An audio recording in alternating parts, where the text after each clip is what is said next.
انشاءالله له قانوني لارې څخه د هغه لارې چې د افغانستان قانون اساسي قانون تجویز کړی دی چې هغه د لویې جرګې د رامنځته کولو نه وروسته د سیستم بدل کړو له ریاستي نه و پارلماني صدارتي سیستم ته په هغه کې موږ جامع طرحه لرو چې انشاءالله د هغه نه ترسره د انتخاباتي سیستم بدلون د اساسي قانون کمیسیون رامنځته کول یا شورا رامنځته کول چې په دغه طریقه انشاءالله موږ وشي کولی چې د خلکو د مشارکت زمینه برابر کو او د یو جوابده حسابده نظام رامنځته کو چې هغه نظام و خلکو نمایندگانو په مقابل کې مسئولیت ولري او حسابدهي ولري همدارنګه موږ غواړو چې والیان د وټاکل شي ولسوالان وټاکل شي او ښاروالان وټاکل شي د خلکو د رای په اساس باید چې دا ټاکنه وشي او د دې دپاره باید زمینه سازي وشي په دې کې هیڅ شک نشته دا داسې یو پروګرام نه ده چې سبا دا مو عقیده ده چې د افغانستان د ټولو مشکلاتو که دا امنیتي مشکلات ده که دا سیاسي ده که دا اقتصادي ده د خلکو مشارکت رامنځته کول او د خلکو او نظام ترمنځ دا فاصله د له منځه وړلو لپاره زمینه مساعد کول یوازې د یو پارلماني نظام له لارې کیدای شي متاسفانه دا ریاستي نظام اوس یو اړخیزې ډول را روان دي او د خلک او نظام ترمنځ فاصله ورځ په ورځ مخ په زیاتېدو دی سو د مدیریت مسله بیا بل اړخه د دغه کار ده بلې مننه ښاغلی ډاکټر عبدالله او زما پوښتنه بله د ښاغلي ډاکټر صاحب اشرف غني احمدي څخه ده تاسو ولې چې تاسو په خپلو خبرو کې ویل چې تاسو د ریاستي نظام غوښتونکي یاستئ آیا ستاسو په نظر باندې د دغه نظام د دوام تاسو غوښتونکي یاستئ صرف غواړئ مدیریت یې بدل کړئ او که تاسو هم په کوم بل باور لرئ لومړی خبره دا ده افغانستان د نظامو کوم لابراتوار نه ده چې هره ورځ موږ راسو تجربه وکړو هم ریاستي نظامونه کیدای شي فاسدي هم پارلماني نظامونه موږ پارلمان نن 100 وکیل صاحبان په تجارت مصروف دي په دې پارلماني ترتیب کې به څنګه یو موفق حکومت راوړي نو موږ باید په غور فکر وکړو چې اصلي خبره موږ څه ده خلک کار غواړي خلک ژوند غواړي خلک عدالت غواړي دا که نظام باندې موږ څو کاله تیر کړو چې کوم نظام د تیوري له نظر نه بهتره ده اصلي خبره پاتې کېږي دوه شیه باید فرق وکړو وقتی چې زعامت قوي نه مدیریت ټینګ نه او قاطعیت نه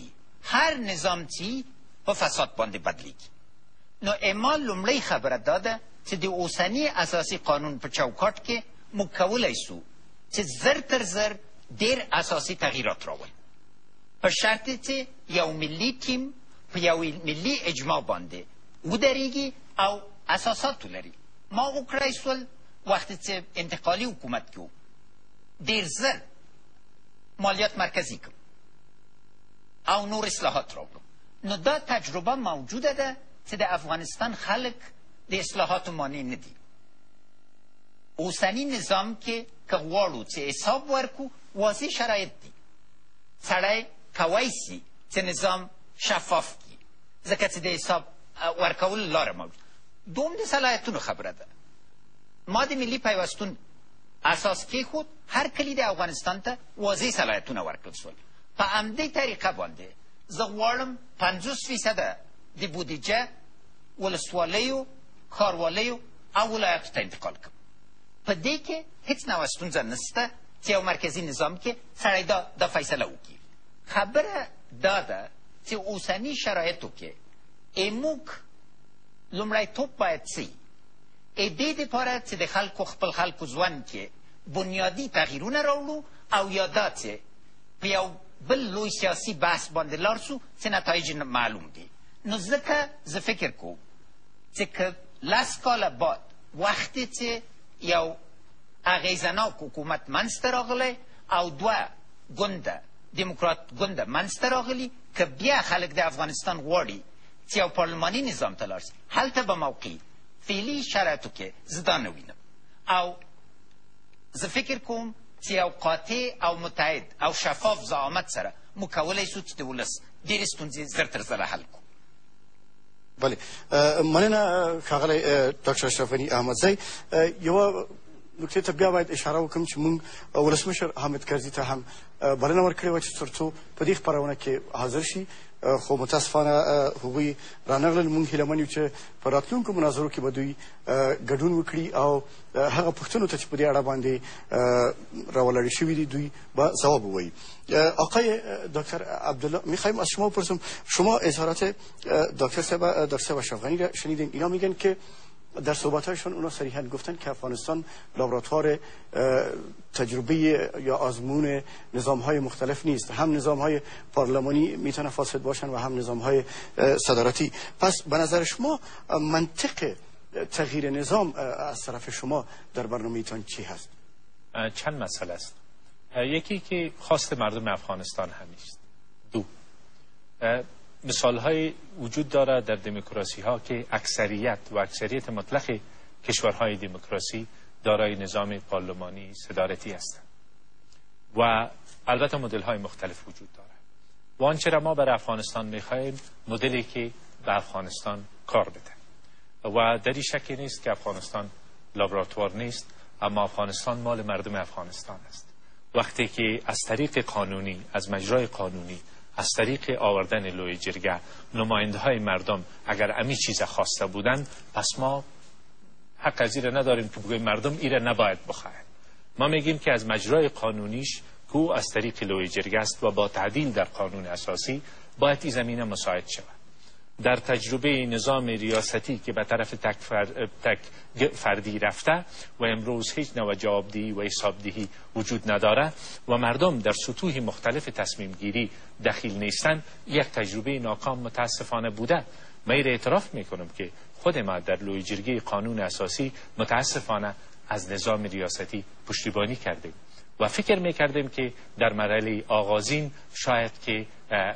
داشتن دو مرجع قدرت اجرایی رئیس جمهور و صدر اعظم باعث مشکلات شود، اما کاملا ثابت شده و ایرم امروز حتی مردم عادی افغانستان درک کردن که در جایی که حکومت جوابگو به نماینده های مردم نیست، این حالت هر وقت پیش آمده میتونه. خب یک روز یک کسی متعهد به اصول دموکراسی است میاد یک کارایی را میکنه، اما بالاخره این کشور باید آینده داشته باشه و نظام ریاستی فقط به طرف تک فردی و تک گرایی میره در کشور و یک شخص نمیتونه که تصمیم بگیره بر همه چیز. شما امروز میبینید والی های ناکام تصمیم گرفته میشه در